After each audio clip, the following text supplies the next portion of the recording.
time now for another band. These guys blew up their charts before I could get them on when they got in the top 20. And man, I got to get them on real soon. Okay. Because we're playing the hell out of them. And I gotta find a song from this man that I can play out of our chat today, but we will get to all that. I'm with Lane Steele, A Worldwide Panic. Thank you so much for being here, my friend. Thanks for having me. And I want to get up close and personal. Now, Worldwide Panic, let's back up a little bit before that. I want to know, when all your friends were out on a Friday night, where would you be found? Like, let's go back to like high school days or something. Okay.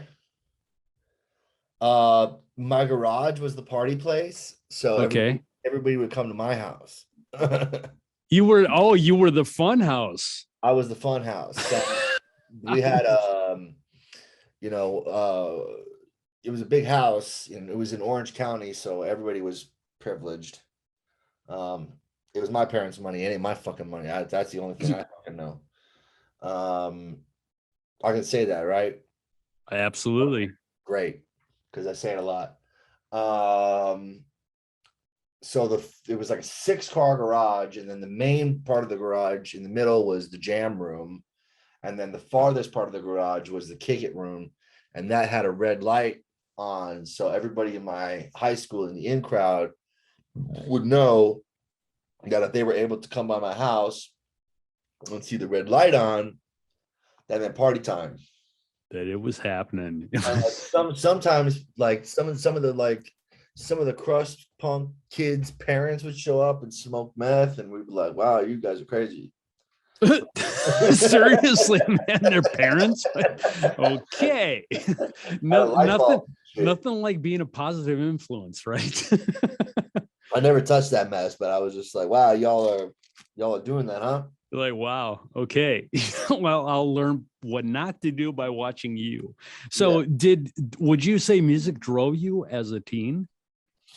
So yeah, I was one of those kids that got sent away to those like emotional growth boot camps and boarding schools and everything, and it really fucked me up. And before that, like, I was a child actor. I was in shows like Nickelodeon's All That and The Wonder Years and just a bunch of other things. And I wasn't a theater kid by any means, but I was definitely studying the art and in the industry, and once this whole happening of me getting sent away, blah blah blah, I came back. Well, back up in that process. There was no individuality. There was no clothing you could wear of your own. There was no music. There was no television. There wasn't anything of this way at all. So the only thing I could do was print out lyrics to songs that I know, like fucking Dragula, No More Tears, Enter Sandman, just the basics of what I knew at that time. And I would go into the shower late at night and I would like lightly sing this stuff. And that would be the thing I would look forward to every day. So by the time this whole tragic situation ended for me, and I was actually finally home, I just, gave up acting entirely and dedicated myself to learning music and everything. So that's kind of how that started for me. Now, was it I don't know. I've heard so many different things about child actors and stuff, and I want to know from you. Let's just go to the horse's mouth. Do you think that any of that had to do with you, like, getting like sent to one of these places? Did you have to deal with real creepy, weird people? Oh, fuck times? Yeah. It wasn't really in the industry. I wasn't one of those kids who was like, going through that kind of stuff. But there was atrocities that I witnessed and stuff, and I was definitely, in situations that were wrong. And I witnessed a whole bunch of stuff that I wish could erase from my mind, but I can't. Wow. So we won't go into specifics, but there is a grain of truth to some of this stuff that we hear about all the time. You know, it didn't happen in acting. It happened in this boot camp and boarding school. Oh, You know, acting was pretty safe for me. okay. I didn't run into any of the kind of stuff that you're talking about there, but in that situation, you know, I sure did, and you know, it was pretty bad, and you know, I'm just glad that you know nothing went too awry in my situation, but I did witness a lot of stuff that I wish I couldn't have. Damn, man. And how old was that? I mean, that's gotta, because that's imprinted on your brain. 16, So 15, 16. yeah. Wow. I mean, so that, yeah, that's gotta, that's not laughing as putting No, this off. That's like a nervous kind of, damn, you gotta be freaking kidding me. You went through what kind of laugh? yeah. Uh, So it was like, you know, at that point, having music being my serenity throughout all that, you know, when I got back, I was just you know, like I felt like I owed music my life. So I quit acting and dedicated my life to music and learning everything I could about it. And in the beginning of my career, I was terrible and I was just awful. And I would have vocal teachers, guitar teachers, bass teachers, you know. I had a piano teacher um, and music teacher very young back when I lived in Seattle. And right when I got to the boarding school the first day, I found out that he got murdered. oh, Uh, wow. and that was another thing that drove me to music because, you know, I wanted to live on his legacy and everything. Um, so there was just a lot of stuff that led me to the path that I'm on today. And, you know, there's a lot of people that remember me from my early days and they're like, yeah, you're still fucking chasing the dream and everything. And I'm like, yeah, I'm chasing the dream, but my album in 2019 was number 24 most sold albums on fucking iTunes, and now my fucking song is number 23 in the goddamn fucking country on the top 40 chart. So you can kind of like, Yeah. suck my dick. I was gonna say, you tell them that they can just like take a suck your ass. I mean, Yep. you're doing it, man. You guys, you got that track I tried on right now, and like I said just a little while ago, man, it our new music guy, Monkey Boy, he played that song I think 2 weeks before before it went to radio. Oh wow. And so you've only really been on the charts with that tune for about 2 months, 2 months and a little change. And you're already so high. Well, I'm just gonna put it this way. You're already so high that I'm gonna be playing you in our third hour. And so I'm gonna have to pick your brain, and I want to get a tune to play out of our chat a little bit later on. But I want to. You mentioned some bands that kind of got you through that low point in your life, the like Rob Zombie, Metallica, stuff like that. So is that part of what I personally can hear some of that stuff in the music? Are you trying to put that in the music, or is it just coming across that way?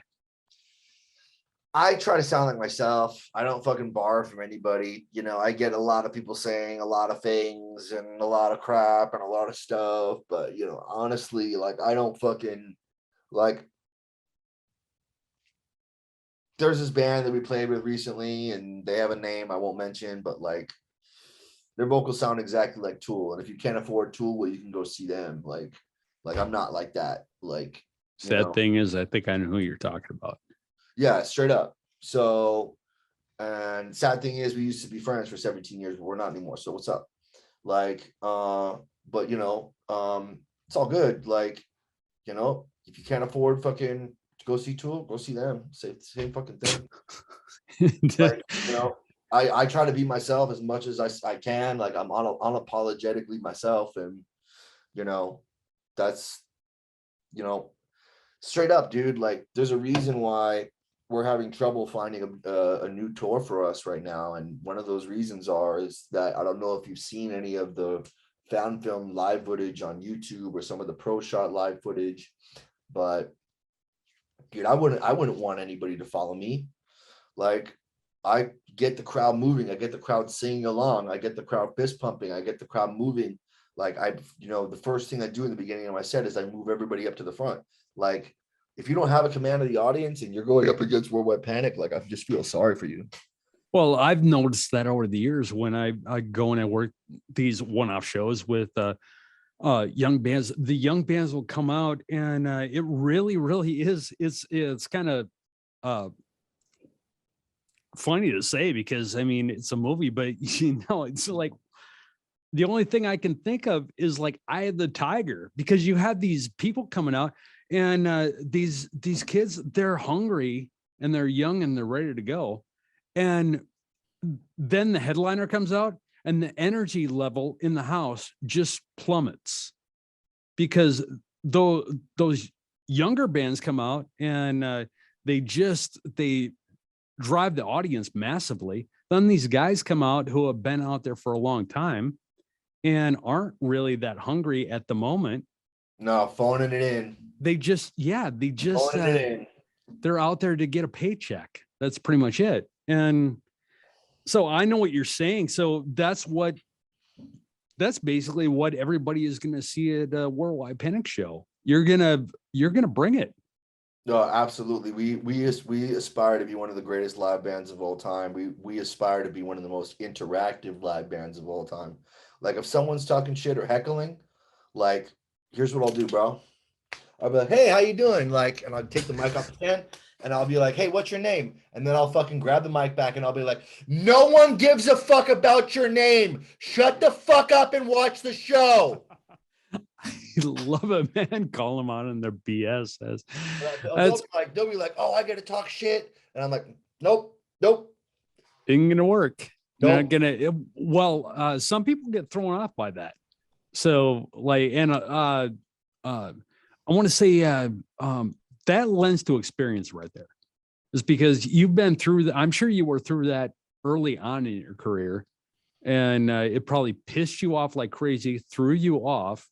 So tell me if I'm off base on this. Did you just say, fuck it, I'm just gonna like do what I want? I was wild and crazy since day one. Oh, really? Yeah.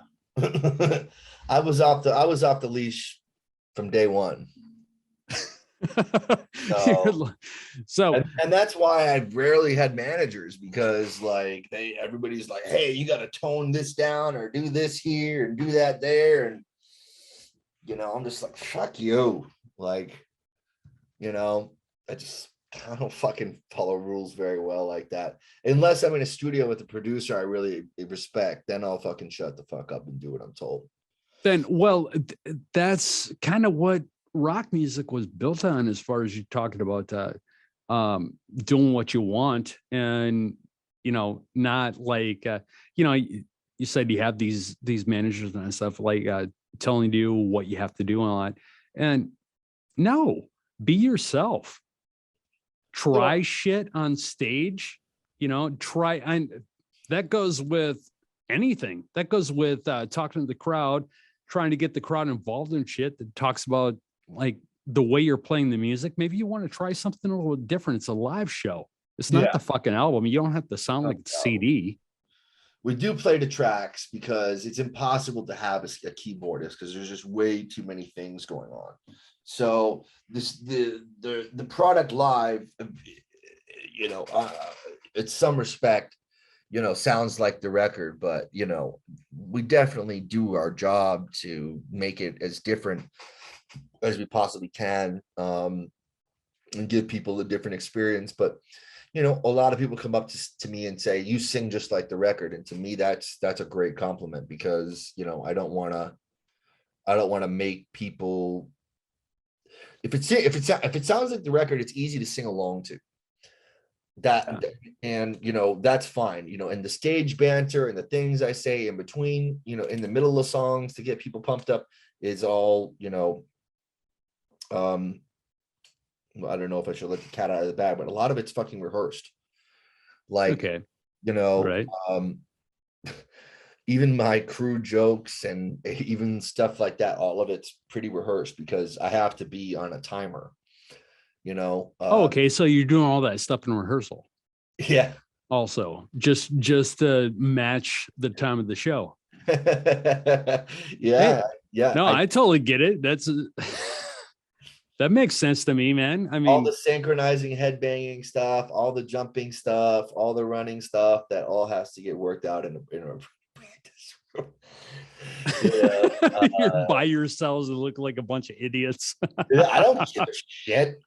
Like, and then I have like X amount of seconds at the end with this song playing the outro, and then I have, X amount of seconds at the end to fit in everything, to tell people to come to the merch booth and stay for the other bands and do this and do that. So all of it has to be well rehearsed. So, but there'll be nights where I'm spicy and I'll get off script. And it'll either go well or it won't. Okay, give me an example of a time where it didn't go well, but ended up having a positive effect on the show. I Can you told pull one out? I told people in Idaho, I told everybody to shut the fuck up. Like a bunch of times I'm like, shut up. And people are like, oh. And I'm like, okay, everybody can fucking pull their panties up and be a big girl. Okay, let's get on with the show. And people were like, okay, that's kind of funny. But everybody was just being too loud, and I wanted to tell my jokes. So listen to me, you fuckers. I don't accept failure. And then like somebody in this other band, won't name names,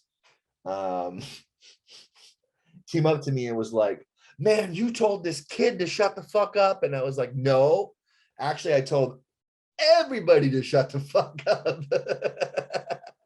And it's not your fault that some like, parent brought this kid. He's like, you directed it at this kid. And I'm like, dude, you're so fucking nuts. I would never say that to a kid directly. You're so dumb.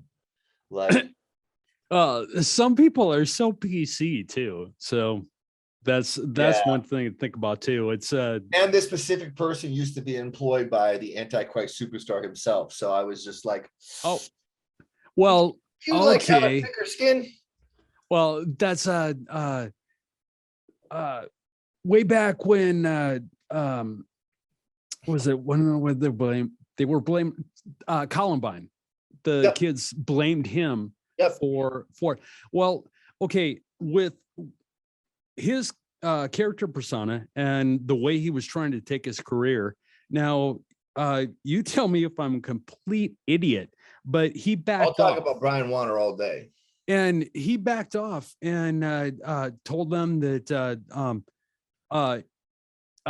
well, pretty much everything that anyone who was backpedaling would, that it wasn't his fault, blah, blah, blah. Okay, well, no, if I was trying to build myself as the Antichrist Superstar and the baddest person on the planet and inhuman, because he was trying to go with that also, why not tell people, yeah, I did? Why not take credit? No, he said something very intelligent. What he said was, what would you say to these kids if you had an opportunity to talk to them? And his response was fucking great. He said, I wouldn't talk. All I would do is listen, because obviously that's what everybody else didn't do with them. Okay. That's exactly what he said. That makes sense. He said, I wouldn't talk. I would listen, because that's what everybody else didn't do. That totally makes sense. It's like, that's not sympathizing for the shooters. That's just saying that, if somebody caught it in time and actually gave them an ear, possibly it wouldn't have happened. Somebody, saw the signs and shit and actually paid attention. That is true. You guys got together in 2016, correct? Kinda. Okay, what does that mean? So, as I said, we're going back to the party garage and everything.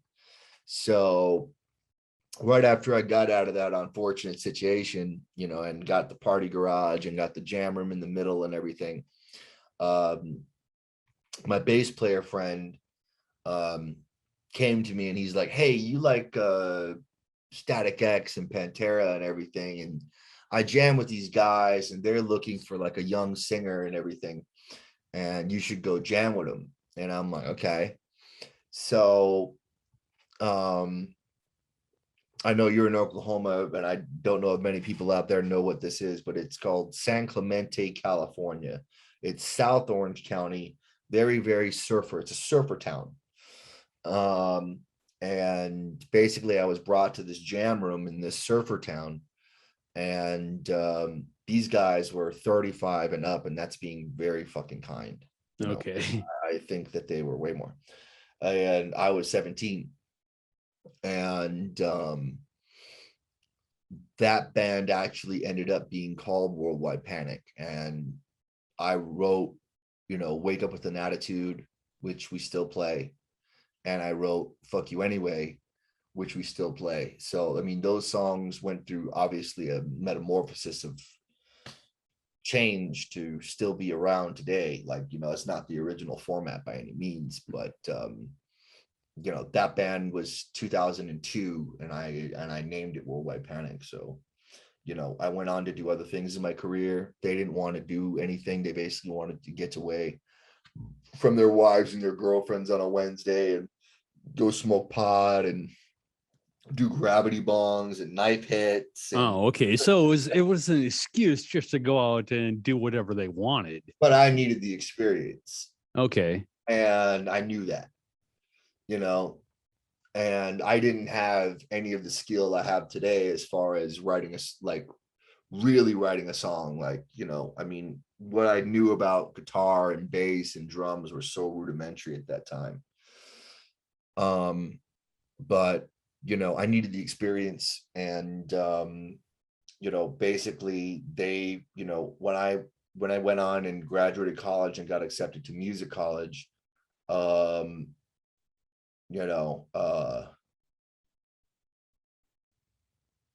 said, hey, this is early 2000s, so excuse the corniness, guys, and it's for children out there. You guys have no idea what I'm talking about, so I'll talk slow.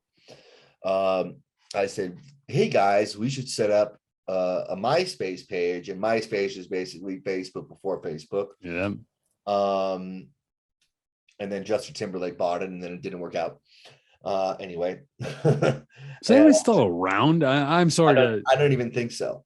just And so I'm like, hey guys, we should make a MySpace page, because every band at that time had a MySpace page. Yeah. And we should do a press kit, and we should, really finalize these demos we're working on. And they're like, nah. And I'm like, okay. So I dropped the name, I dropped the style, which, wasn't an industrial metal band at the time for sure. Okay. And went on to do other things in my career, and I reached plateaus. And what ended up happening is, and I'll speed it up because it's a fucking long fucking answer, Lane. You're talking way too much. Oh, that's fine. Whatever, man. My life became fucking unmanageable, and I had to get sober. Okay. All right. Yeah, I had to get off the sauce. I had to get off the booger sugar. I had to get off all that shit. And once that happened, I was pretty much like, hey man, you got to look back at your career and what you accomplished, and like, you have to be content with it, and you have to be proud of what you did. And like, it took a bunch of years for me to just like 2.5, 3 years for me to just kind of figure out who I was, and as a person, and not as a persona. And that didn't work out very well. Everybody tells you these stories that, it just changed my life and I became a completely different person. It was just like, no, when I got sober, and I just became a more pronounced asshole. That's all. I was just gonna say, did you get more belligerent? my assholeness just had more pronunciation to it. So I got fucking bored, Shep. I got fucking bored. Okay. All right. And so I decided to start another band, and that band was Worldwide Panic, because I was like, hey, thinking of another band name, and I'm like, why are you fucking wasting time thinking of another band name? That's fucking stupid. Like, you should just resurrect Worldwide Panic. Hmm. And I was like, okay, well, I'm not going to do it super serious. And I think people can tell that when they listen to like Wake Up With an Attitude and stuff. Okay. It's a fun song, but it's not super serious. So did when you decided to bring that back, was it more of a party having fun kind of rock band? Without the drugs and alcohol. Yeah. Well, that's what I mean. Yeah. I'm not talking that kind of party. Yeah. No, it was just for fun. Okay.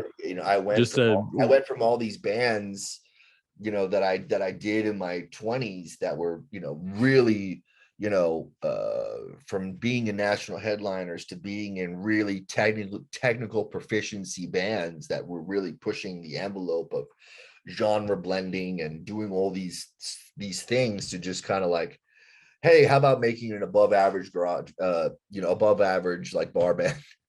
And that's how it started. There was no, there was no paint, there was no theatrical value, there was no synthesizers, there was no any of that. It was just playing a mixture of some of the old tunes from 2002 and making new adaptations to them, and it wasn't really taking serious at all. And then once things started to take a little bit of a serious turn, and I was like, hey, okay, well, I'm spending a lot of time on a goof. So that's what made you decide to go serious with it? Yeah, I was like, you're spending a little too much time on a goof. Like, you should probably actually show people that you can write, and you can and you got pipes and all this stuff. You're selling yourself a bit short here. So that's when songs like Party came into the mix, stuff off stuff that that fuller sound, the sound that included the synthesizers. And then yeah, it was an uphill battle convincing everybody to paint their arms black and green, and we buy these signature vests, and everybody kind of have this uniform look, and be like a next generation Kiss, Rob Zombie, Manson, all this type stuff, and kind of take this theatricalness to the next level, because we had the shock thing going on with My Big Mouth. So the only the only thing that was missing was the visual aspect, and we're still working on the visual aspect. I like the way you think of yourself as a shock value of the band. I just because I have a loud mouth, that's it. We don't have fucking we don't have what Cooper has. We don't have guillotines and you don't walk around the stage with a snake or sword or any of that stuff, even though Alice is a god. But if I had the budget, I'd probably do some more goopy stuff. But we work with what we got. I love theatrical rock, man. I do, and I don't know why. It's actually, a lot of it is being panned right now, and I don't know why. Like, new bands are coming out trying to do the same thing that like Kiss and Cooper, Zombie have done. I think this band Ice Nine Kills is on a good path. Like, I'm not a super big fan of deathcore or whatever, and I think that's part of who they are. Yeah, but they're doing something cool. They're onto something. I know that. They've actually they did well with what they had, like 3 tunes that actually charted off the last album. I wouldn't be surprised. Yeah, I wouldn't be surprised. They're onto something special, that's for sure. I'm not a big fan of a lot of modern bands, and I can't sit there and tell you that I listen to it, because I personally, and I'm going to out myself a little bit, I think I'm a little too old for deathcore. Well, I don't know about you. Maybe we're on the same page about that. I need melody and actual like hooks and stuff. I just, I can't deal with the, kind of stuff. But there are people out there like it. Friday and Saturday overnights on our flagship station. We actually play a 5-hour block of that stuff because people do really, really like it. Yeah, So especially in where you are in the country, that's for sure. There's a market for it, you there know. is, and I've even noticed a lot of people in because our radio group is all digital stations, so we're in like 120 countries, and I have noticed that the metrics during those shows are highest in places like Saudi Arabia, Mm. Bosnia, Germany, you Oh, shit. know. So yeah, and I'm like, hey, if people keep digging, I'm gonna keep playing the stuff. It's not about what I like. Right. That My doesn't favorite work. my favorite band of all time is Rammstein, and I'm so happy that, like, and I know this is part of me being a dick. Like, it's almost worth COVID happening for us to get a new Rammstein album. It's almost worth it. Ramstein and Till Lindemann did a solo album. Yep. That Yep. was I was like the record rep called me up right after or right before he released his first single. The record rep is well, I asked him, I was like, okay, yeah, it's fine, send it over to me. What's it called? And he's like, Ich hasse Kinder. I was like, why does everything sound mean in German? I Like, hate, and that translates to I hate children. yeah. I was like, oh man, I gotta hear this. Yeah. So yeah, and then what was the last the latest release from Rammstein was Zeit, I think it was. Zigzag just came out this week, and it's Zig. about Oh, they have another one because yeah, this it's was like about 2 weeks it's about ago. plastic surgery and Botox, and Okay. the music video is very funny because it has Rammstein all Botoxed up and all plastic surgery up, and they're playing this small room in front of like these old senior citizens, and the senior citizens are wearing like the Rammstein shirt. And I'm like, that's gonna be me. Like, totally That's gonna be me. us in like 20 years. Yeah, that's gonna be me. They're raising the walkers above their heads and everything. But yeah, it's the whole song's about like vanity and plastic surgery and everything like that. And it's a fucking great song. And it's like, it's almost worth all this tragedy happening for Ramstein to make one new album. That's awesome, man. Okay, people are going to hear that song on this very show. I'm going to play that tonight. Great I'm song. I'm going to play that tonight. Hey, I want to find out from you, how does it feel now, like with the success and everything? It's like you mentioned influences of yours. How does it feel to possibly be influencing other people? It's fucking great, man. Like, there's people of all ages, youngsters, people a little bit younger than me, people older than me who, come up and say, dude, like, I'm really like feeling these lyrics, and I want to grow up to be someone like you. And I'm like, no, you don't. And I'm just No, like, you don't. no, you What the? don't. No, you don't. No, you don't. It takes so much, for moments like these where people like you take, time out of your day to actually notice what people like me are doing is so few and far between.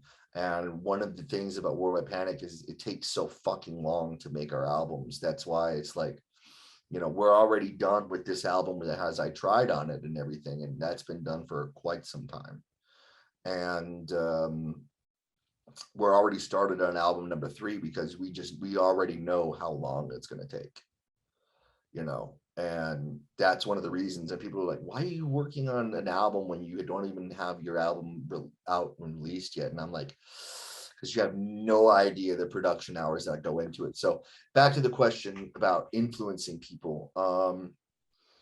It's not only about influencing people to be like us or aspire to do something, or like, hey, let me take this idea of Worldwide Panic and take this aggressive verse and then do a super catchy hook and add some industrial things to it. Like, it's more than that. Like, there's a song that we play called Shrapnel. You know, the guy who I hooked up with in 2016 to resurrect the band happened to be one of my best friends from high school. And what happened with him is he was you know, Afghani war hero. And you know, he's a career military guy.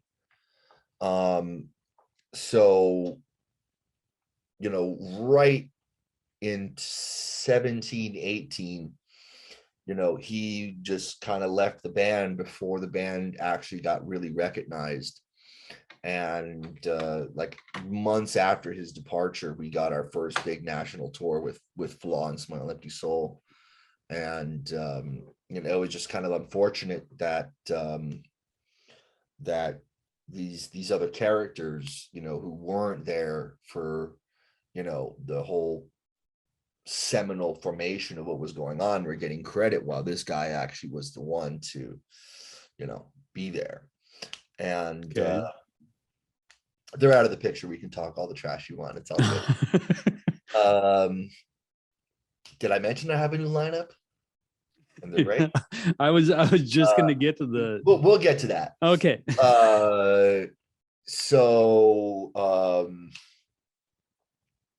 Shrapnel song is about the stories that my friend would tell me from this you know, Iraqi freedom thing, or Afghani, Afghani.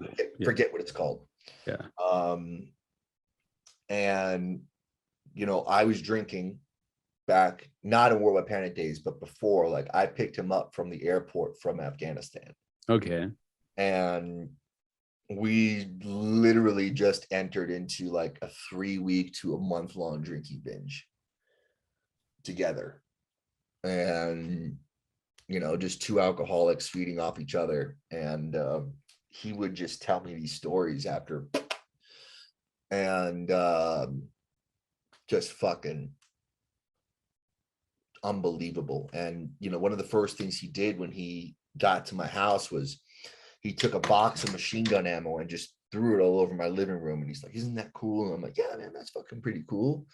Like, and then he started going on his phone and showing me all these pictures, and he's like, "Yeah, dude, like, look at this." And it's like, I'm looking at these things that he's showing me, and it's like, you know, guys like sawed off by machine guns. And he's like, "Isn't that funny?" And I'm like, "No, dude, like, that's fucking terrible." Like, but I looked at him and I realized that, oh, it's like a gallows humor. It's like the humor that a homicide you know, detective or police officer would have. Like, you know, you have, or like a coroner or something like that. You almost have to make a joke out of what's happening in front of you to make sense of it. Okay. So that was his way to kind of process it. Yeah. And deal with it. To laugh and make it a joke. And I'm like, this isn't a joke. You know, this is human life. And so the song Shrapnel was written about stories that he would tell me. And you know, it is, you know, our tip of the hat to active duty and, you know, veterans. Okay. And a lot of haters knock us and say that we're a 5-finger knockoff band. You could all go fuck yourself. It's just one song. Get the fuck over yourselves. Shut the fuck up. Just because of one song. Yeah, like, "Oh yeah, you guys are a poor man's 5-finger death punch." And I'm like, well, if I'm a poor man's 5-finger death punch, well, they make a ton of money, so that's not a bad thing to aspire, even though that band is not my favorite. So, but Shrapnel is fucking visceral as fuck. It talks about real fucking shit that I heard about. And we play this song pretty much every show that we play. And I remember, you know, playing this song and having people come up and giving me, like, you know, dog tags, giving me, you know, necklaces with bullets that came back from the war. And just telling me like how much this song meant to them. and we were playing Colorado Springs, and this guy was at the merch booth, and I'm really protective of anybody in my camp. I don't want any violence or Okay. weirdness going on. So this guy came up to the merch booth and was just like inconsolable crying. So at first, my first reaction was, hey, we got to strong arm this guy away from the table because he's like out of control. Something can happen. Yeah. And before that happened, thankfully I asked him, hey man, are you okay? And all I could get out of his sobbing was, I'm a vet. And I said, come with me. And I took him backstage to a dressing room, and I just sat down and I listened. And I just said, hey man, like what's going on? And this story just shook the shit out of me, and I'll never forget it. He's like, you see this thing? And he pointed to his ear, and there was like a hearing device. And I'm like, yeah. He's like, I was in Afghanistan and an IED went off next to me and I lost my hearing. And this is the first concert I've been since I've got my hearing restored. And you guys played a song for me. And you have no idea what that means to me. Wow. And we just held each other and cried, because I just, Talk about impacting somebody's life. yeah. Just one moment, man. One moment. And I sat there and I listened to this whole guy's story, and it was just so impactful, and to just know that, us talking about something so personal and real and visceral could help him the way it did was just so humbling to me, and just letting me know that I'm on the right path. And it's not only with, songs like Shrapnel, it's songs like Party, talking about addiction, people saying this song literally helped me get sober, come up to my booth, and they come up to my booth and they show me their 30-day chips, 90-day chips, and they're like, this is for you. And they try to give it to me, and I'm like, no, you earned that. It's Like I can't accept this gift. And this song called Never Go Back, and it's about never going back to a life not worth living. And again, knowing your worth and not accepting anything less. And people like, I was suicidal, I was going to take my life, and this song like saved my life. It's not a joke, man.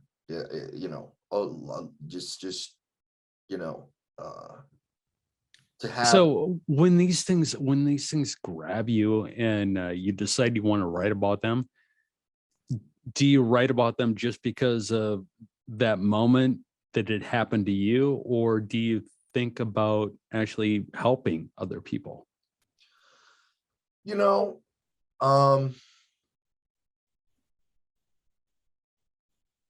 I write from a perspective of me. I don't write in a perspective of, how is this going to affect the listener, or, anything like that. I guess now, writing album number 3, I'm a little bit more conscious about, what I'm saying, but at the same time, my lyrics are very confessional. My lyrics are very transparent. They talk about real life stuff. There's a few songs like, Fuck You Anyway, Wake Up With an Attitude, this other song off the new album called Wish I Was Dead. Like there's a lot of, but there's a decent amount of Worldwide Panic songs that are just about, fun, and having a good time, or just not getting too much deep into the woods, because you don't want to, and I love Korn, but you don't want to be a Korn where the only thing that you do 90% of the time is talk about self-confessional stuff. But I would be remiss to say that Jonathan Davis isn't, an influence on me because of the way that he emotes in his lyrics. And, you know, you know, uh, I just write from a real place, and if people connect with it, they connect with it, and if they don't, they don't. We can take I Tried as an example. I didn't write that song, knowing that it would, have the effect it has on people, you know, um, you know, uh, and basically that song is about, you know, me falling in love and telling this girl, and I tell all my girlfriends this, like, telling this girl, like, hey, I'm no good for you. Like, I'm damaged goods. And you did your best to try to tell them that. And then, inadvertently, you break their heart because you're out there on tour and you're doing all these things and you're away from home and there's attention from other people and all this other stuff. And even with your best efforts, you break this person's heart. So, but okay, so we take that subject matter, right, Shep? Yeah. And then you actually then listen to I Tried, and I tried to tell you, but I couldn't seem to say. The words escaped me on that very fateful day. I tried to tell you what lives inside of me. All I know is that I tried. And taking that one word and basically making a sentence out of one Mm-hmm. word. I try, and And that's drive the point. you know, and people can extract what the fuck they want out of all that. And every single person on this planet, I don't care if you're Jeff Bezos or fucking the whoever the fuck you are, Bill Gates, I don't give a shit. There's something in your life where you tried your best and your best just wasn't fucking good enough. And I think that if I could pinpoint the reason why this song charted so much and the reason why, you know, great people like you are playing this song so much is that, yeah, it's a great, heavy, catchy tune. Sounds good. But the fact is that the message is so relatable that people can't help themselves from, even if you don't like the fucking song, you could be like, I kind of get it. Like, you know what I mean? Like, So I do it, but it sounds like you just write from pure honesty. yeah, I do. I'm a horrible liar. So I just don't even try. It's a really, I just don't, and, and talk about, technical things like this is the mic I recorded, I tried out, not a fancy studio mic. Oh, okay. This is $100 Guitar Center microphone. Obviously, I'm in my studio and I have fancy mics here and everything now, but I recorded that song before I, had the fancy studio and the nice mics.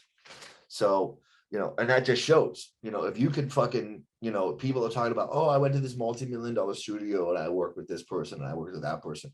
I was in my closet with this motherfucker.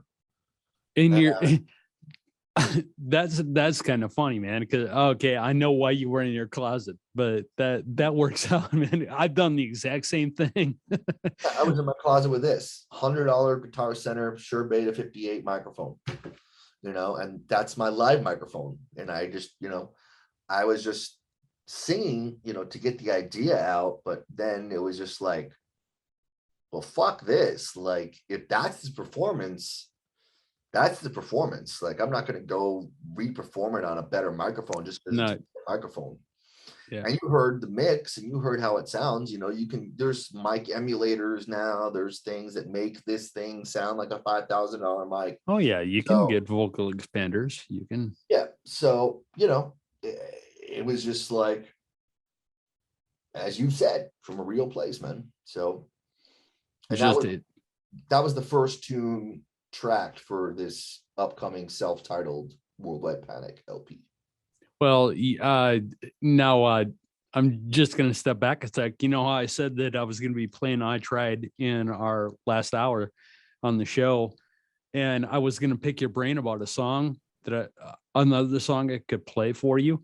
I'm going to, or of you guys rather, Shrapnel. Definitely. No. Hearing the story that you just told me a little while ago on that, I'm definitely going to roll Shrapnel here in a little bit. If it was released, you could. Oh, I don't have access. No. Oh, dude. We want y'all to buy the record. It's on the new record. Okay. But I don't know. Maybe you can convince me to send you an MP3. Well, I don't know.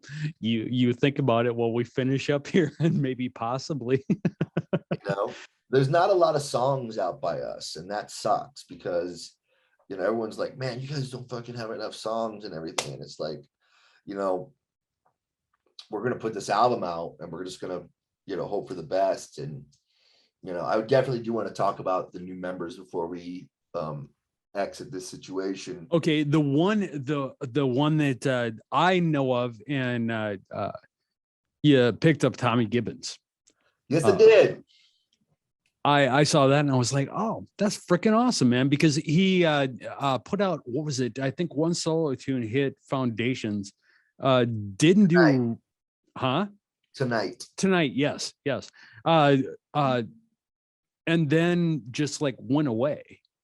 And was it because he was like getting with you guys, or was there something else in the works that you'd have to ask Tommy?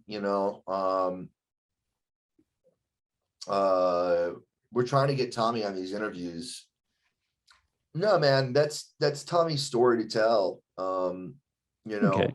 All I can say without, yeah, I know there were some legal issues, and so we don't have to delve into that or anything. And that's not even it. That's totally not even it. Oh, okay. That's not even where I was going. All I can tell people is that he is not only is he the guitarist of this band, but he is my partner in this band. Okay. And, him and I have been writing together since 2018. All right. So it coincided with that first tour, the first big one. Correct. Okay. Bingo. And on that tour, he kept coming up to me and telling me that, I want to write a song with you guys. And I didn't think much of it, but, the weeks following the tour, my inbox would just, every other day I get this riff with drums, and then I get this, half song, and then I eventually got like this full structure of this song. And I went into my closet at the time, which was soundproofed with your SM58, and I recorded 109 vocal tracks. Damn. Why? Because I could. And then we went to Arizona, where we were going to finish up tracking. I was going to do my bass, and there's a very catchy, almost, if it had more listeners, maybe iconic bass line that I came up with. And he's like, well, the vocals are done, like, what do you want to do here? And I'm like, well, you have a better mic, so why don't I just redo the bridge and the chorus? And that was how Never Go Back came about, which is one of the more popular Worldwide Panic songs. So if it was up to me what song you could play at the end of the show that's already out, I would definitely say Never Go Back. Okay. That's pretty much our seminal closer song. Like, we end pretty much all our sets playing that song. Never Go Back. Yeah. Okay. All right. that was the first song me and Tommy wrote together. And there's another song on this upcoming LP called Another Side of Me that Tommy and I wrote together. And I went to Arizona, I think now 2 months ago, and we set out to write 3 songs together, of which we did. And it was very cute. Tommy came up to me and he's like, hey, so I know you're looking for a rhythm guitar player in Worldwide Panic, and I can't really think of a good reason why I'm not in the band. So can I join? What a way to put it, man. Yeah. And I was just like, sure, it sounds good. And he was like, well, there's one thing. I want it to be a surprise, and I don't want to promote it. I want to be announced like at the whiskey, like live. And I'm like, sure, sounds good. And I think it worked out better that way because the press reacted to it the way that we were hoping to. And it was great. And that guy has just been a part of this Worldwide Panic world for so long, and understands the band and understands what we're going for. And he's not just the guitar player. I was gonna just ask you that. Is that why you say he's more of a partner? He's a because he is part of Worldwide Panic, has been for a couple of years now, a few years, yeah. And it just made sense. He as far as his solo thing is concerned, that's his business. He's still performing with Wade Coda, who's a American Idol finalist. Okay. And he's still performing with the national touring act Farewell to Fear. And we're all making it work, no,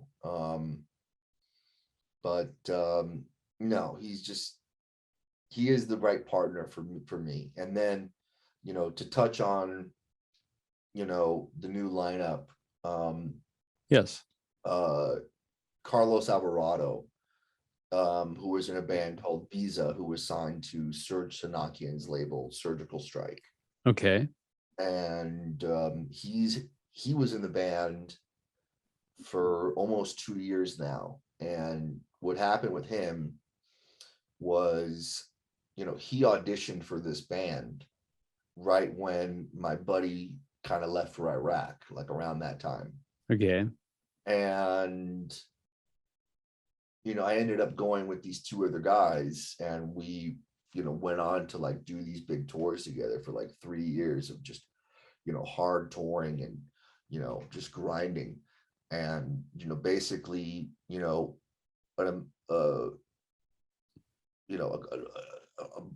amalgamation of different things brought that lineup to a halt. One of the guitar players was super COVID conscious and didn't want to be around.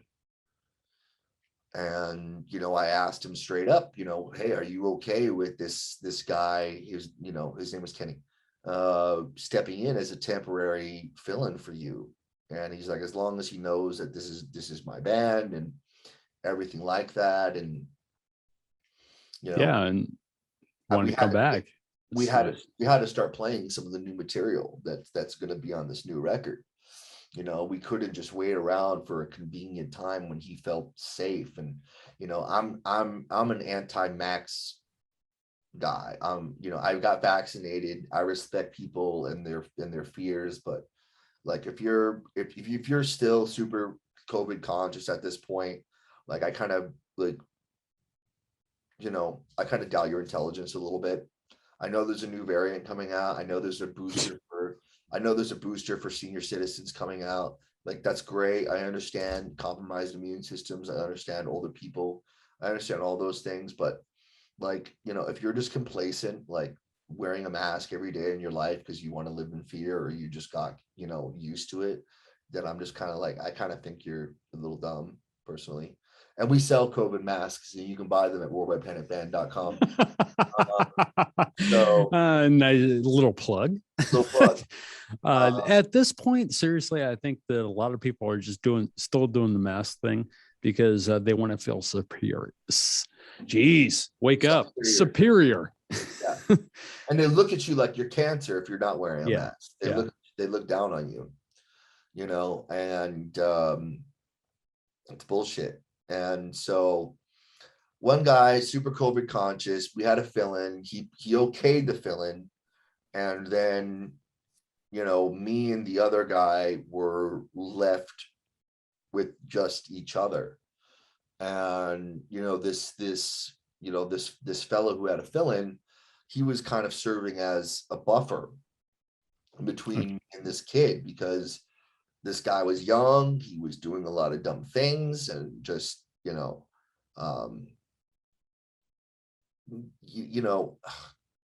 never took accountability for his own actions. And, you know, I mean, some of these songs that are on the new record, we recorded demo guitar solos for. And some of that, one of those songs in Pacific was a cover of Everybody Wants to Rule the World. And literally it took 16 hours. The sun came up, and, you know, to just track a demo solo. Just take after take, and just the solo? Just the solo. Damn. And, you know, we're talking a couple bars of music, like 32 bars of music, 16 bars of music, something like that. And, you know, it was just like I had to supervise the melody so much. The kid was a super skilled guitar player. I'm not going to sit there and say that he wasn't. But as far as, you know, creativity, it was just, so are you saying that it was more technical and less like he couldn't feel the music? Bingo. Okay. Bingo, you got it right on the head. And I had to teach him feel and teach him, you know, vibrato, and say, look, bro, if you can't hum this solo, it's not worth fucking playing. Okay. And, you know, we actually ended up going on this, it was a big mistake. We should have never done it. It was a tour in the Midwest that this promoter, who was a super fan of Worldwide Panic, he, you know, paid us handsomely. We had free flights. Another fan of Worldwide Panic, who's a friend, more of a fan, part of the Worldwide Panic family, you know, gave us an exorbitant amount of money to, you know, cover our overhead for gas and expenses, and gave us a tour vehicle. So it was just like all these things were happening, and everybody was like, we need a hero. We need somebody that's brave enough to play, you know, in the middle of civil unrest and, you know, the COVID, you know, whole situation. We need a band that's brave enough to come play. And we were like, yeah, well, fuck COVID and fuck everything and fuck all that shit. And that was based out of pride. And, you know, if this story, you know, anybody listens to it, you know, as a, you know, I don't know, you know, just don't do anything based off of pride. It's never a good reason. It just, you have to look at it as, you know, what makes sense in a whole. And if one thing doesn't make sense, then don't do it. Like everything has to align. And if you're doing something to be prideful, you'll 9 out of 10 times regret it. And it was based out of pride. So we went there with a drummer that couldn't play drums. We tried our best to train him in the small time that we had. And, you know, basically, you know, for haters who are listening to this, which I'm sure, you know, I got vilified in this situation big time. And, you know, and this is another thing, like managers like tell me not to tell this story because it'll sway people from liking Worldwide Panic and everything. And like, I, you know, as I said, I'm a bad liar, so I'm not going to do it. We got to Fort Wayne, Indiana. And, you know, I simply said, hey, I need to stay here and work with this drummer. I need you to go to the music store. I need you to get a music stand, and I need you to get a guitar stand and come back here as soon as you can, because we got a lot of work ahead of us. And I need somebody who's got knowledge like you to be here in this room and help me make this situation work somehow. And he was gone for 6 hours. And he had a sit down lunch. I just got off a plane. I got no one asked me if I wanted food. They went to this music superstore. There's a slide there. He took pictures. Oh, no way. Wee! All this shit. And, he showed up 6 hours later with a music stand. No guitar stand. And I'm like, hey, man, where's the guitar stand? And he's like, well, you fucking go get it, you piece of shit, motherfucker, cocksucker, son of a bitch. And, that's how he talked to. And I'm like, hey, man, you know the rules. Like, if you have we have rules when we're panic. If you have a conflict, you need to pull someone aside and have a private conversation. You can't do it in front of call them out in front of people. Can't do that. Yeah. It's against the rules. And I said, hey, man, if you want to talk to me, let's go out back. Come on. And he's like, no, you motherfucking piece of shit, cocksucker, son of a bitch. And, I was like, dude, like, don't talk to me like that. Have respect for me. And let's figure this out. Like, let's go in the van right now and both go get it. And he just kept persisting. And I said, dude, like, if you don't shut the fuck up, like, I'm going to make you regret it. Like, and the next thing you know, I lose my mind, and I literally am just like, you fucking, overprivileged, fucking non-team player cunt, like, you piece of shit. And I'm yelling all these words, very colorful. And I'm realizing that I'm getting Karen. And for those who don't know what that term means, a Karen is someone who fucking puts their phone up when anything is going on. And they capture moments in or out of context, which can benefit them in their favor as a victim complex.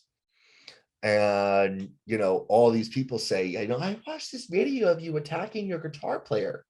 And I'm like, well, did you fucking think for 2 seconds that maybe something happened before the fucking camera went on?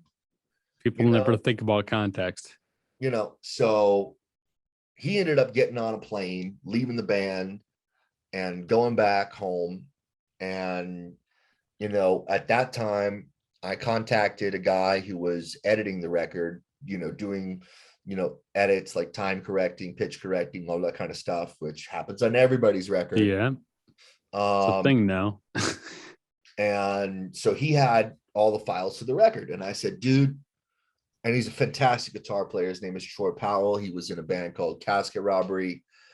He's out of Beloit, Wisconsin. Anybody and everybody. He was in Casket Robbery? Yeah. And he's the producer of that band now. He's producing the whole new record. Damn. God, I got their guitar player was in one of my really, really good friends' bands years ago. White and Empress. now, what's that? White Empress. Yeah. And Mary's with somebody else right now. I can't remember who it is, but yeah. So Casket Rob, I haven't heard that name in a long time. Yeah, they're figuring out what they're doing. But Troy's no longer a part of that band, and he's just handling the production side of their record, and he's doing what's right for them. But fantastic guitar player. If you're talking about a guitar player with feel, if you're talking about a guitar player with precision, you couldn't really ask for much more.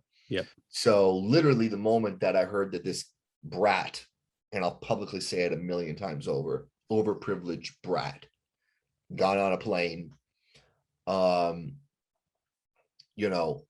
called Troy and I said, name your price. You're going to play all the leads on all the choruses. You're going to play all the solos on every song that has a solo, and you're going to rewrite them, and you're going to create them in your own vision. I'm going to have nothing to do with it. And he said he named a price. I paid it, and Erased was this 16-hour brat, and and then the next day, the guy who had the fill-in, we were pulling up to the first venue where we were playing with Flaw again for the second time on tour. And everybody's just like, yeah, you need to look at your phone. And I'm like, man, I kind of had enough, like after all this like Karen video bullshit. And they're like, nah, this one you need to see. And I'm like, okay. So it's this guitar player who has a girlfriend who hated my guts in the worst Yoko Ono fashion you could think of. And his beard is oddly dyed brown for some reason. I just remember that. It was weird. Because I haven't seen him in fucking months because his girlfriend kept him locked away because of COVID. So I didn't even know what he looked like. And he stopped returning my phone calls. So he got on the fucking, the Facebook and said, I didn't even know about this tour. Like I was left out of all these decisions. And I'm thinking, well, yeah, if you're not There's a reason. If you're not going to be a part of the fucking lineup, then why do you have to know about where the fuck I'm going to be? Like, and especially if you're not answering my phone calls of where I'm going to tell you where I'm going to be, like, then I get a hint of where you're at. Like, so in 48 hours, the lineup that existed for 3 years went out the fucking door. So I was like, okay, I remember this guy, Carlos Alvarado. And I remember his audition video, and I was like, let me dig in my Dropbox and find it real quick. And I watched it, and I'm like, why did this guy get the job? Like, I don't know. It was just like, I don't remember why he didn't pass the audition. And I called him somewhere like in Iowa or someplace. And I'm like, hey man, I know it's been like 3 years and you didn't get the job, and I'm sorry if you're perturbed by that, but you want the job? And he said yes. And how receptive was he right away? Right away. Right away? Right away. Good to go. Yeah, good to go. And he's like, I'll learn the songs, and by the time you get back from tour, I'll have everything ready. And he did. And for the better part of 2 years, almost a year and 3/4, something like that, we went through drummer audition after drummer audition, and rhythm guitar player audition after rhythm guitar player audition, and he just stood by me. So I can talk all day about Tommy Gibbons and how great our relationship is and say that he's one of my closest friends in this planet, which is true. But I would be remiss, because without Carlos Alvarado standing by me for all those years, I mean, we were in my old apartment practicing those songs, the two of us. We were in this studio practicing those songs for, more than a year, just the two of us, and me and him got teary-eyed, when we were at the Whiskey. So everything was packed and we were all ready to go home.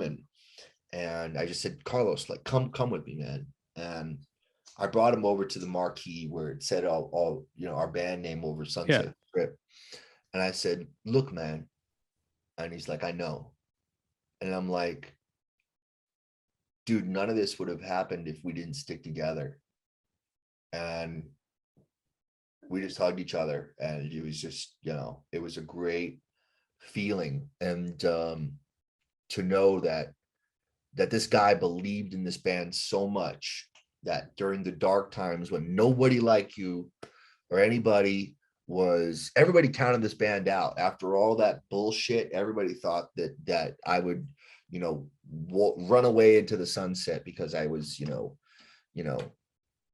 I don't respond to cancel culture. I'm like herpes. You can Valtrex me away, but I'm going to keep coming. Keep coming back. I am the herpes of the music industry. It's totally fine. Oh, okay. But, all right. And then, after Carlos and I were working so hard together, We finally found this drummer named Alex Greenlee. Bodybuilder, built like a brick shit house, dreads down to his ass, but great fucking drummer, great precision player drummer.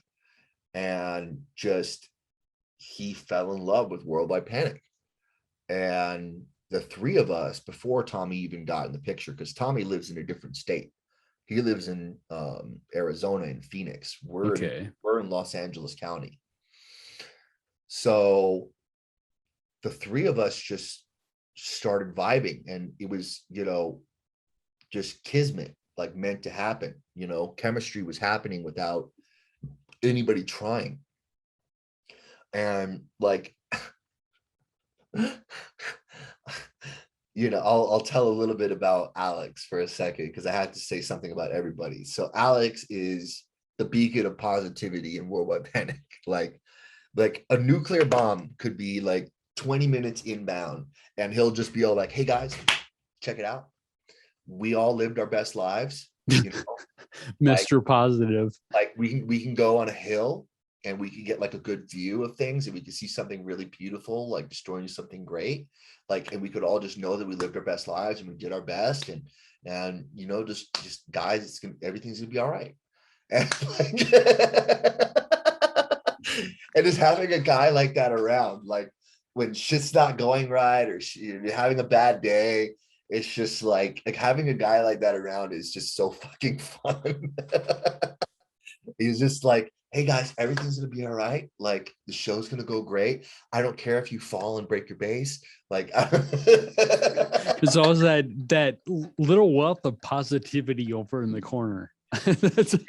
So everybody, when they fully got together, and met Tommy, and knew the history of me and Tommy, and everybody just vibed from the moment we all four got into a room together. And it was just like, wow, like this is a band again. Like I thought for a while the Haters might have won, and then the Worldwide Panic LP that's coming out might be a studio project, because we went through that many people in the audition process.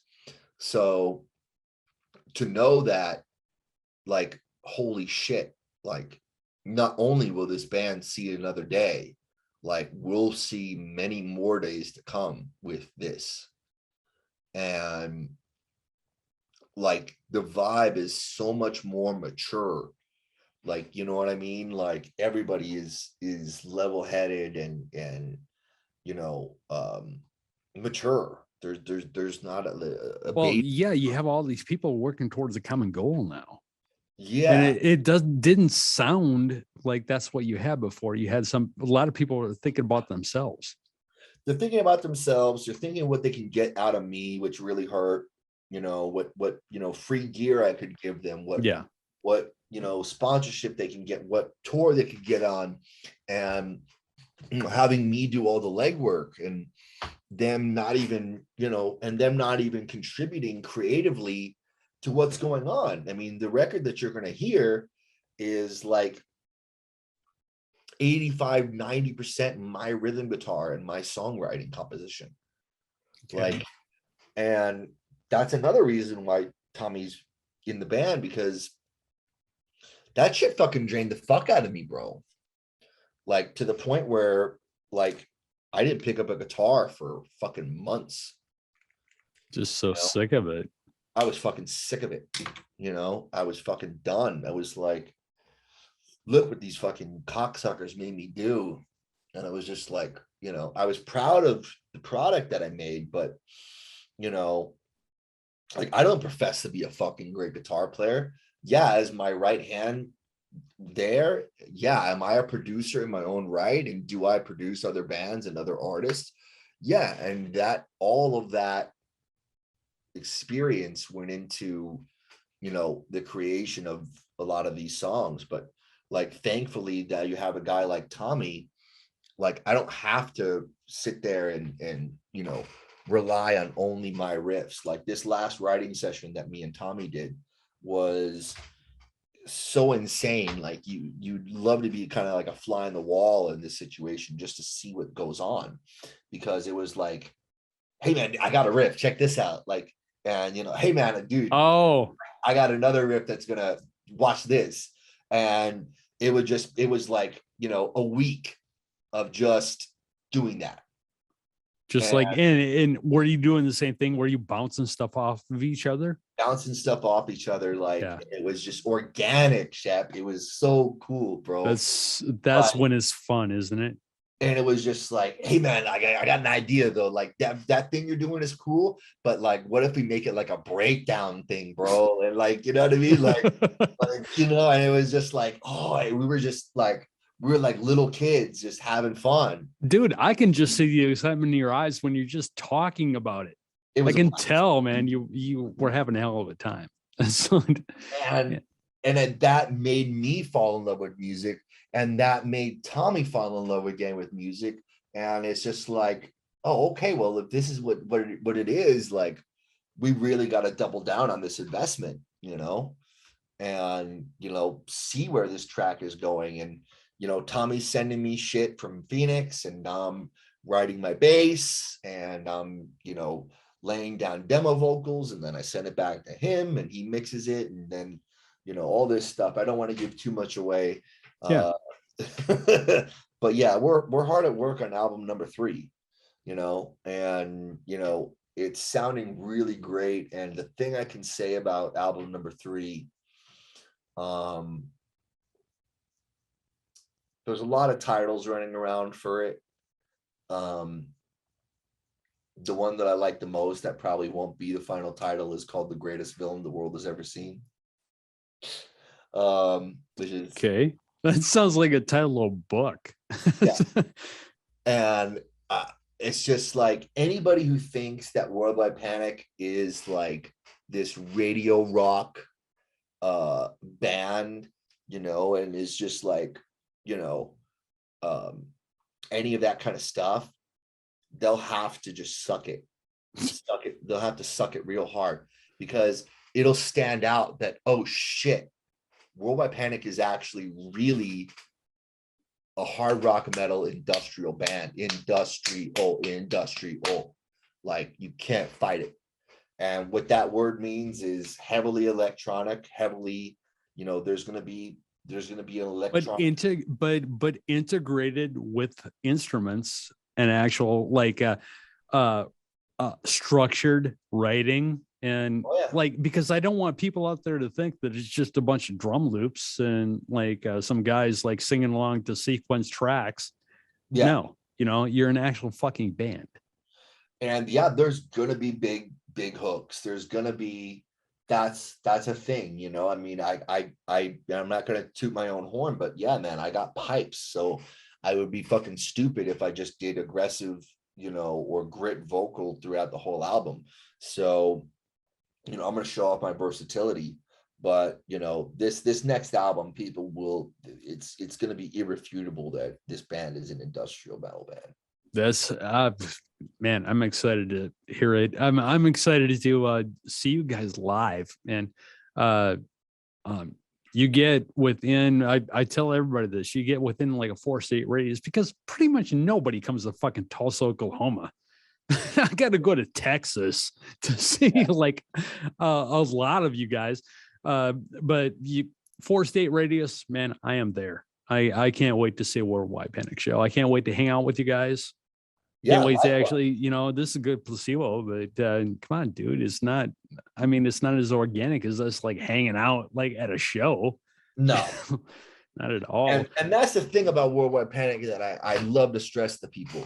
We will never dig out. What the fuck do I mean? Digging out means too cool for school and you're hanging in your bus. Glenn, thank you very much. Have a good night. Yeah. See and you then later, you leave the stage and nobody's you're gone. All this other bullshit. Like, no, we tell everybody, so here's what we do, bro. And I'll make this short and sweet. Like, we fucking spend our own money to take a press picture of the band before the tour, so it looks fresh. Like, everybody, you have new piercing, you have this, you have whatever. You look the way you fucking look. Okay, so you're not playing off that same picture from when you were like, No, like having 21 years old or something. having people sign their autograph over a fucking face that's not theirs and shit. Like, Yeah, exactly. So I actually, I had last week, I had this interview with this new band that's coming up, and but I didn't know they had been together since 2008. And it's a female fronted band, and she must Photoshop her pictures and use all kinds of filters and shit. Because when we got a video, I don't want to do that okay, too. all right. But when she got a video, I was like, okay, I wasn't expecting to talk to like a 40-year-old woman. Right. It's like, but I'm like, hey, this is like 2022, and she didn't start the band for years. I mean, she was singing at open mic nights to a track like for years. Yeah, before she even thought about getting a band together. So it's like, yeah, she was like in her 40s. It's like, damn. Right.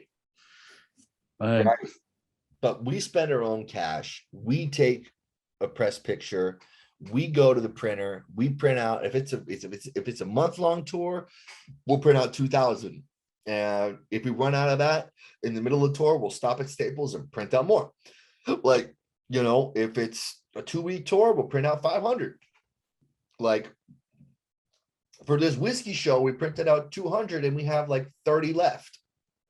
So we tell people, because we understand, man, people are fucking hurting. Like this, economy is not great right now, dude. And gas prices and the war, and people still finding employment after the COVID and all this stuff. So we, even before all that, we always wanted somebody to come to the booth and get something for free.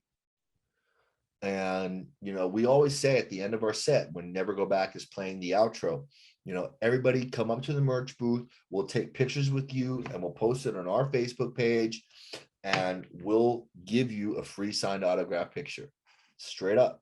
And we'll sit there for 4, 5, 6 hours if need be, and we will just run off of energy drinks, bro, and we will meet and greet everybody who wants to come to the booth.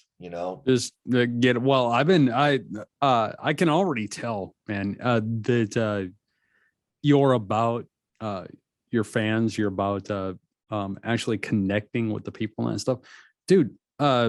This was supposed to be like, the in-show segment is 15 minutes, and I set this for like a 30-minute interview. It's okay, you and I have been talking for an hour and a half now. And you're not, I've seen no like intentions or anything of yours on your end where like, okay, well, I'm done.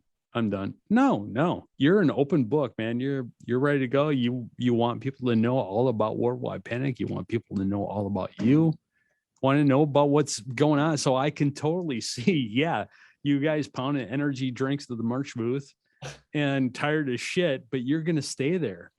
Yeah, I mean, some of the other guys aren't into it as much as I am, but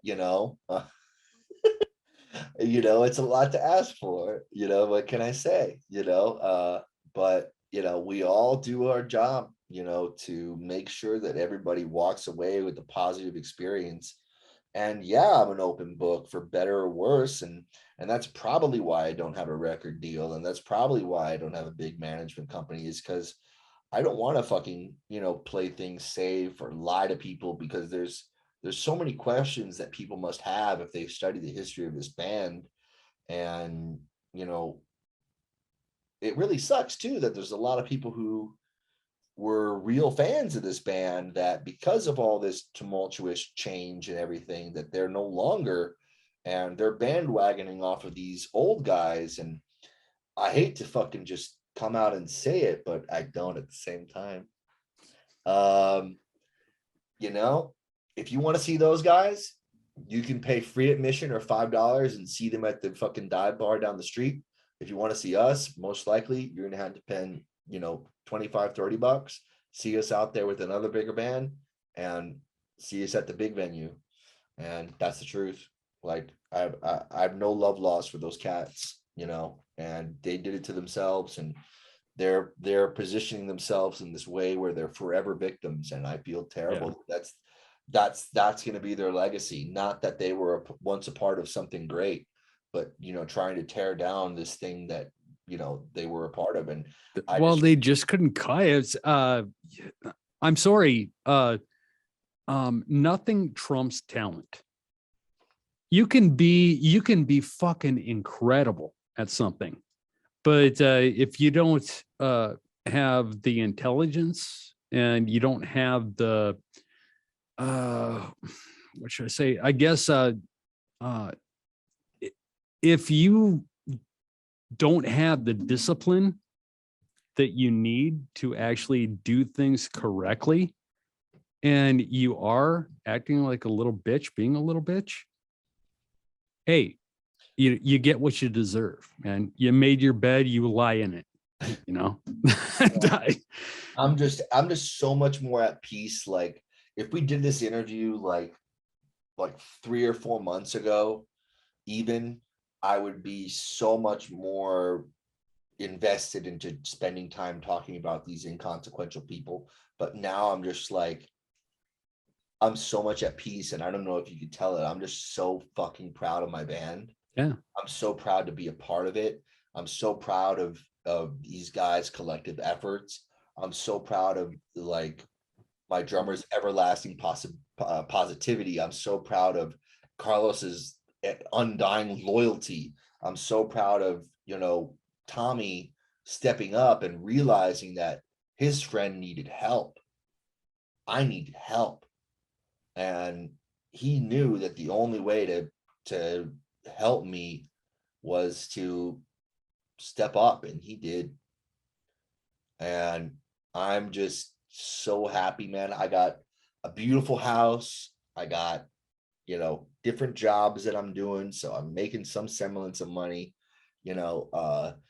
I have a beautiful girlfriend for the first time in a long time. And I'm just in a really good place in my life. And, we were having this discussion backstage at the whiskey because I was kind of like freaking out a little bit.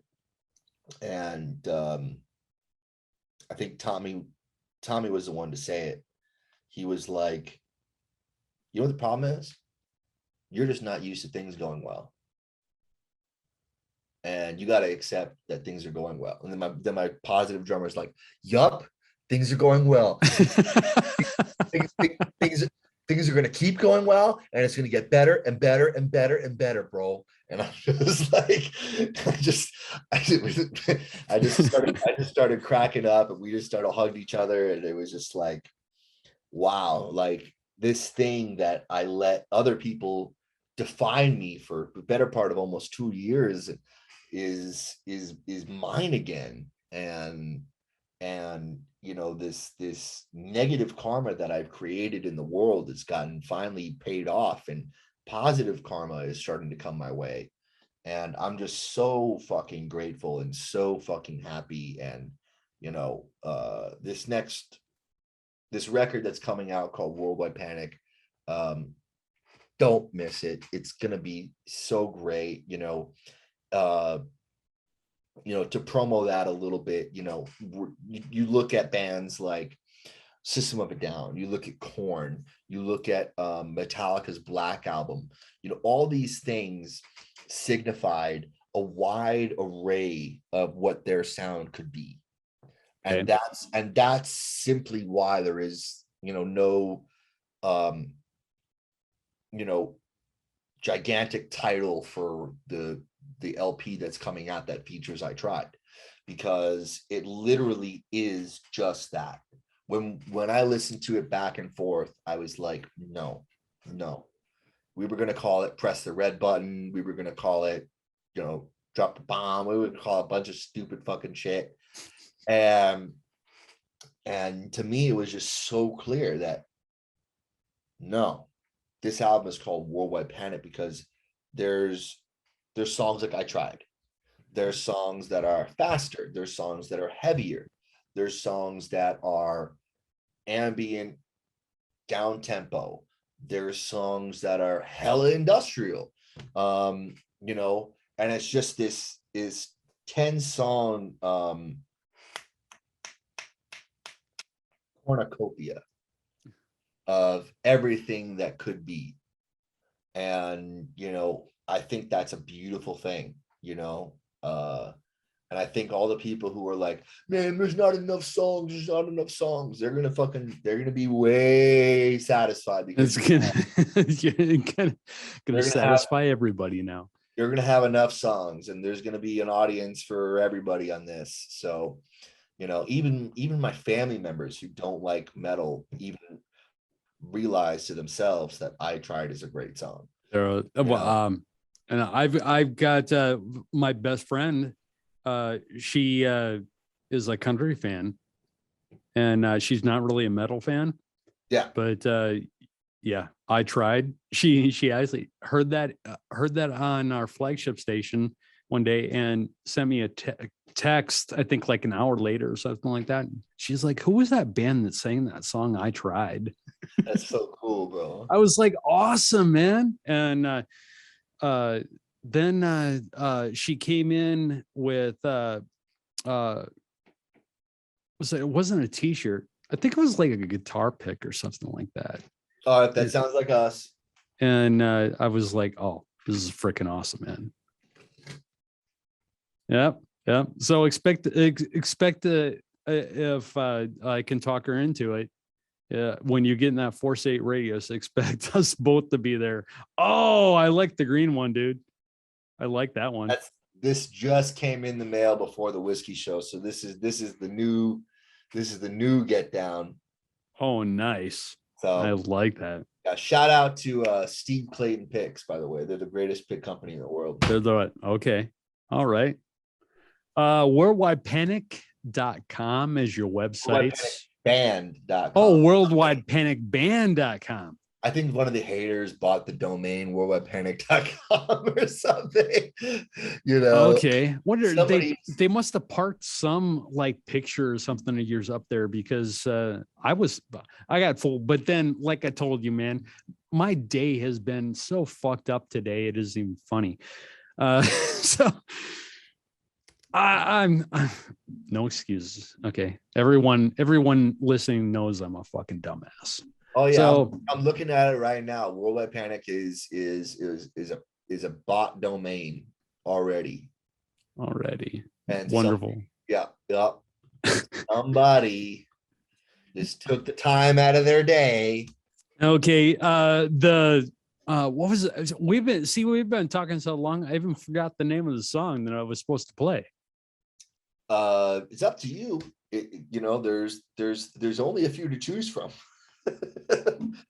You know, what do you want me to play, or are you gonna be gracious enough to let me play Shrapnel? Sure, why not? Holy shit. You know, let me send it to you right now. You know, it's not going to be a single. It's a deep cut on the record.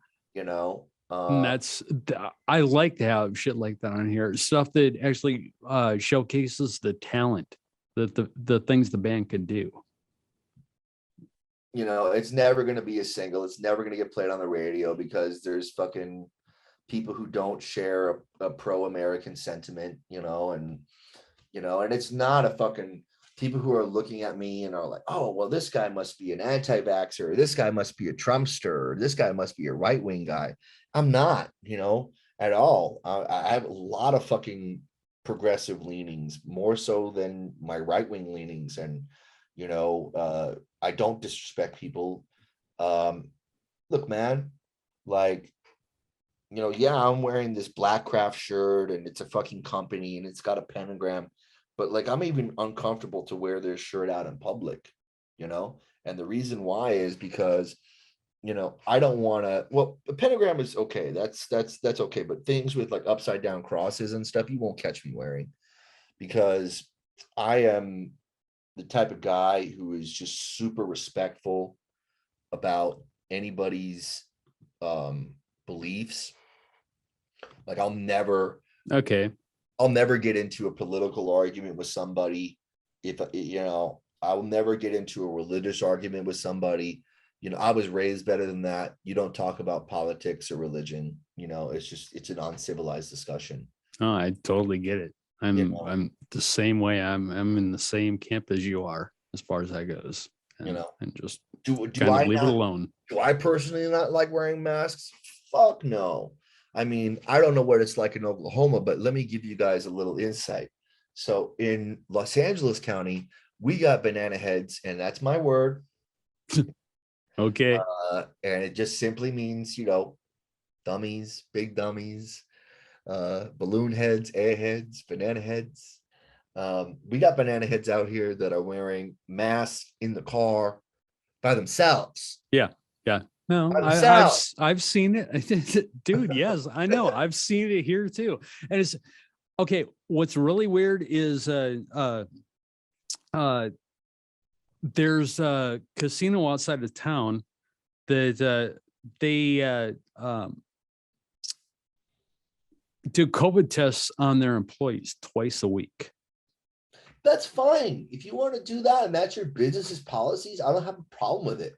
But Lane, what I'm getting to is I've seen them pull out of the employee parking lot by themselves in a car with a mask on. That's so they're already getting COVID tested. I'm like, okay, whatever you do, you man.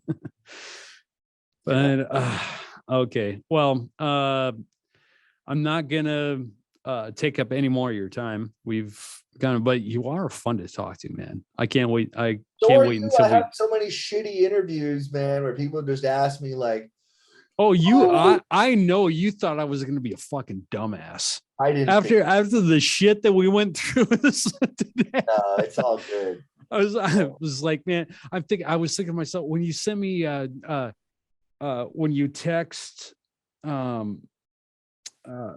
you were like, okay, what time do you want me PST? And then I was in the grocery store at the time and I'm checking out. All of a sudden I hear my phone go off like 3 times. I'm like, what the fuck? I get out of the car and I look at it and it's you. And you called too. That's right. And I ignored your call because I didn't know the number. I'm not going to answer. I don't care. Right. Then I get in the car and I look and you're like, what time PST? And then I think the next one was, do you want me? And then the next one was just a question mark. And I was like, okay. And that's why I sent back 4 and you're like, copy. And I was like, thanks. And then I'm driving back and I'm thinking to myself, I was like, okay, this guy thinks this is going to be a fucking train wreck. And he's like, who is this moron? No, I talk like that to everybody. I literally just like, I need the information that I'm going to get and then I'm good. And especially if I'm tired because I was laying in bed because it's lazy Sunday over here. And tomorrow, me and my lady have a big day ahead of us. So she's moving in. Whoa, congrats, man. Oh, no, don't do that. Don't be that way. But, today was lazy Sunday, so we were going to hibernate. So it worked out for the better because I was like, even though I don't look very put together, I actually get up and have to do my beard and shave my head so you can't see my actual hairline. So there's work that goes into this, people. There's work that goes into this. Hey, you're a sexy bitch as far as I'm concerned. So thank you. Well, Lane, thank you so much. I can't wait to see you in your next Pornhub video. Yeah. Come on, Lane Steele. Tell me that's not a porn name. That is my real middle name, man. Seriously? So yeah. I'm making shit out of your mom, basically. You kind of beat my ass. She's a bitch. We don't care about her. Okay. She's out of my life. It's okay. All right. Well, now stop. The only good, no, it's fine. The only good thing that she did was name me Lane Steele. besides that, everything was pretty trash. Everything was She had a crush on this local news announcer named Steele, and everybody was like, "Oh, Remington Steele, because you're an '80s baby." And I'm like, no, it was even more obscure than that. oh wait, no, you're from Seattle. So I was like, I'm thinking to myself, when I lived in a little town in Iowa, and they used to watch this or the people I lived with used to watch the news, and there was this guy in there, Ron Steele. So I was like, wait, you're not named after Ron, but no. Ron Steele. No. But, Yeah. hey, at least I got it. It's on my driver's license. You can write a check out to Lane Steele. Okay, there you go. Which you could send me checks. I'll get my dollar in the mail to you. Thank you. But no, I mean, a lot of people think it's a goof name, and I'm just like, I show them my ID, and they're like, "Well, you legally changed your name," and I'm just like, "And you are an unsatisfied motherfucker. There's nothing I can do to fucking appease you, is there?" Oh man.